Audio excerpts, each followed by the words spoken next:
Everyone, आपका स्वागत है मेरे चैनल पे। तो मैं आपका कम टाइम वेस्ट किया आपको एक बात इसमें बताना चाहूँगा कि हम इसमें डिस्कस करने वाले हैं जो हम अभी एग्ज़ाम दे के आए थे। इसमें जो एग्ज़ाम दे के आए थे CCRAS वाला जो एग्ज़ाम हुआ था अभी, इसके अंदर असिस्टेंट और LDC, UDC एंड MTS की जो थी वो मेजर सेक्शन में इसका एग्ज़ाम हुआ था और ज़्यादा बच्चों ने दिया था। तो आपने देखा होगा कि जो असिस्टेंट के एग्ज़ाम के अंदर जो है वो परसेंटेज जो अटेंडेंस थी वो काफ़ी कम थी, अराउंड 30 to 40% थी। LDC के एग्ज़ाम में ये थोड़ी ज़्यादा थी, 50 to 60% लोग LDC वाला एग्ज़ाम देने आए थे। जो UDC वाला एग्ज़ाम था इसके अंदर भी 40 से 50% अटेंडेंस थी। ठीक है। MTS के अंदर सरप्राइजिंगली आप नोट डाउन करेंगे कि MTS के अंदर बच्चे जो थे ना कंपैरेटिवली ज़्यादा थे, वो 60 से 65% आप देखोगे कि बच्चे MTS का एग्ज़ाम देने आए थे। अब मुझे ये नहीं पता कि भाई लोग बाग इसके MTS के प्रति इसका रुझान क्यों इसलिए ज़्यादा था, पर यहाँ लोग देने आए थे। फिर इसके एग्ज़ाम पैटर्न की हम बात कर लेते हैं। जो CCRAS का जो एग्ज़ाम था ये मिक्स पैटर्न पे था। ये किस पे था? ये मिक्स पैटर्न पे था। मिक्स पैटर्न का मतलब कि इसके अंदर है ना, आपने देखा होगा कि इसके अंदर इन्होंने सब पूछ लिया था जिन जो इनके बस की थी। ऐसा लग रहा था इन्होंने AI पे कमांड दे दी होगी कि भाई जो प्रॉम्प्ट दे दिया होगा, ये सारा जो टफ है वो आप इसके अंदर ऐड कर दीजिए। तो आपने इसके अंदर देखा होगा जो रीजनिंग है। अच्छा, मैं चाहता तो मैं सीधा कट ऑफ के बारे में भी बता सकता था, मैं इसलिए बता रहा हूँ कि इसके बाद एक वैलिडेशन मिल जाता है कि भाई ये जो कट ऑफ आप बता रहे हैं वो क्यों ऐसी बता रहे हैं या क्या चक्कर है।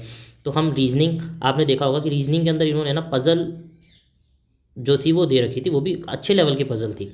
ठीक है। फिर सेकंड आपने ये देखा होगा कि जो मैथ्स थी वो डुएबल तो थी लेकिन उसमें नंबर ऑफ क्वेश्चंस बहुत ज़्यादा थे। ठीक है। फिर आपने देखा होगा इंग्लिश जो थी वो पूरी बैंकिंग पैटर्न पे थी। इंग्लिश जो थी वो पूरी बैंकिंग पैटर्न के ऊपर थी। ठीक है। फिर इस पे इन्होंने ना GS भी पूछ रखी थी, और GS भी ऐसे, मतलब ये मैं ये नहीं कह रहा कि बहुत हार्ड GS थी, पर हलवा भी नहीं थी। GS जो थी वो मॉडरेट GS थी। ठीक है। जैसे एक क्वेश्चन था जिसमें CVV की फुल फॉर्म पूछ रखी थी। ठीक है। अब आप ये क्वेश्चन ईजी में आता है भाई। जो आप फॉर्म भरते होंगे उसमें आपने देखा होगा कि भाई जो CVV अपन उसके अंदर डालते हैं, कार्ड वेरिफिकेशन वैल्यू, जो नंबर होते हैं 3। ठीक है। और कई अच्छे अच्छे क्वेश्चंस भी थे, करंट अफेयर भी थे। जो एक क्वेश्चन आया था कि भाई जो ऑलिव रिडल टर्टल जो होते हैं उसका एक जो था वो उनको कंजर्वेशन के लिए वो चलाया था मिशन, वो किसने चलाया था? तो कोस्ट गार्ड ने चलाया था। ठीक है। तो ये एक अच्छा क्वेश्चन था करंट अफेयर के हिसाब से। फिर आपने ये देखा होगा कि इसके अंदर बुक्स के क्वेश्चन बहुत ज़्यादा आए थे, बहुत ज़्यादा ही क्वेश्चन थे बुक्स के। ठीक है। तो ये जो एग्ज़ाम है ना, ये किसी भी लेवल से इजी की कैटेगरी में आप इसको नहीं डाल सकते। ठीक है। किसी भी, चाहे चाहे तो आप इसका असिस्टेंट का एग्ज़ाम देख लीजिए, चाहे आप इसका LDC का देख लीजिए, UDC का देख लीजिए, या MTS का देख लीजिए।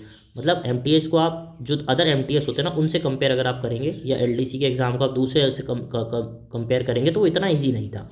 तो इससे हमें क्या पता लगता है? इससे हमें जो पता लगता है, अब हम मेन मुद्दे की बात पे आते हैं कि जो कट ऑफ है वो कंपेरेटिवली उतनी हाई नहीं जाएगी जितनी हम बाकी एग्ज़ाम में देखते हैं। पर इसके ऊपर एक मैं आपको एक स्टार मार्क करके बोलना चाहूँगा कि अगर जो प्रोसेस है वो फेयर होना चाहिए। प्रोसेस जो है ना वो फेयर होना चाहिए, क्योंकि यहाँ पे जो सारा मसला जो है वो है फेयरनेस ऑफ द प्रोसेस। क्योंकि भाई जो ऑटोनॉमस इंस्टीट्यूट है, ऑटोनॉमस इंस्टीट्यूट क्या करते हैं उसके बारे में आप सब जानते हैं। इतना भाई आप इतने टाइम से इस फील्ड ऑफ एग्जामिनेशन फील्ड के अंदर है, आप देख रहे होंगे जब CBSE जैसी इतनी सेंट्रल ऑर्गेनाइजेशन जो है उसका एग्ज़ाम आउट हो सकता है, NVS का एग्ज़ाम आउट हो सकता है, तो ये तो एक ऑटोनॉमस बॉडी है। लेकिन मैं ये नहीं कह रहा कि आप इससे ना प्रोसेस के ऊपर फेथ नहीं रखें, आप पूरा प्रोसेस के ऊपर फेथ रखें कि भाई होना होगा तो हो जाएगा। मतलब ये आपका कौन सा ये आपका मेन एग्जाम तो था नहीं भाई, किसी का भी मेन एग्जाम नहीं होगा कि भाई मैं CCRAS के लिए प्रिपेयर कर रहा हूँ, क्योंकि इसकी वैकेंसी जो लास्ट टाइम आई थी वो काफ़ी टाइम पहले आई थी, मतलब बहुत साल पहले। ठीक है। तो इसका जो एक मेजर आप जो अंदाज़ा लगा सकते हैं, तो अपन इसका कट ऑफ जगह देख लेते हैं। अब जैसे क्या है कि कई इसमें जो है आप देखे होंगे कि भाई जो इसका जो मार्किंग सिस्टम था ना वो समझने से ही थोड़ा परे था। जैसे जहाँ पे 40 क्वेश्चन थे वहाँ पे 13/50 की नेगेटिव मार्किंग थी। तो मैं जो इसमें आपको नंबर ऑफ जो कट ऑफ है वो नंबर से नहीं बताने वाला, मैं आपको इसमें ना जो क्वेश्चन से बताने वाला हूँ कि अगर आप UR कैटेगरी से हैं, और अगर आपने ना 70% क्वेश्चन करेक्ट कर लिए, ठीक है, करेक्ट की बात कर रहा हूँ मैं, अगर आपने 70% क्वेश्चन करेक्ट कर लिया ना तो आप अपना सिलेक्शन कन्फर्म मान सकते हैं, कन्फर्म। ठीक है। फिर आप इसके अंदर आप इसी हिसाब से अपना EWS और जो है वो 5-5 आप कम कर सकते हैं। ठीक है। OBC जो है इसके अंदर कम कर सकते हैं। लेकिन एक बात मैं आपको बताना चाहूँगा, ये सब के लिए एप्लीकेबल है, ये है UDC/LDC/MTS के लिए। पर यहीं मैं बात करूँ अगर असिस्टेंट की, जो आपने असिस्टेंट का जो आपने एग्ज़ाम दिया था उसके अंदर मैं आपको ये बताऊंगा कि यू आर अगर आप है ना 65% पे भी हैं, 65% अगर आपने करेक्ट किए हैं तो कन्फर्मेशन है आपका इसके अंदर सिलेक्शन का। अगर फेयर प्रोसेस है तो फिर मैं अभी एक बार मार्क करना चाहूँगा कि अगर पूरी प्रोसेस फेयर है तो आप यहाँ पे इस इतने परसेंटेज ऑफ क्वेश्चंस पे आप अपना जो सिलेक्शन है वो मान सकते हैं कि भाई इसके अंदर मेरा सिलेक्शन हो जाएगा। Thank you. और मैं इसमें आपने आपका इनपुट चाहूँगा कि अगर आपको लगता है कि भाई कुछ और भी इसमें ऐड कर सकते हैं तो आप प्लीज़ मुझे कमेंट सेक्शन में ज़रूर मेंशन करें। धन्यवाद।